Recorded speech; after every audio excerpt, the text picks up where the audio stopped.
مجھے یاد ہے وہ جب میرے کوئی 11-12 سال کی عمر ہوگی تو حضرت والد ماجد، میرے والد ماجد حضرت مولانا مفتی محمد شفیع صاحب رحمۃ اللہ علیہ حج کے لیے تشریف لے گئے تھے۔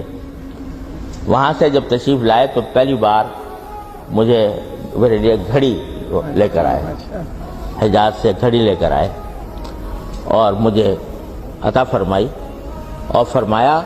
یہ گھڑی میں تمہیں دے رہا ہوں، اس کو اس نیت سے پہننا کہ اس کے ذریعے نمازوں کے اوقات معلوم ہو جائیں، نمازوں کے اوقات معلوم کرنے کی غرض سے گھڑی پہننا، اور فرمایا کہ اس نیت سے پہنو گے تو گھڑی پہننا بھی عبادت ہو جائے گا تمہیں۔ تو بزرگوں کی صحبت سے یہ چیز حاصل ہوتی ہے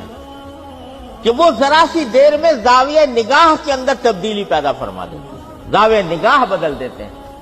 اور زاویہ نگاہ کے بدلنے سے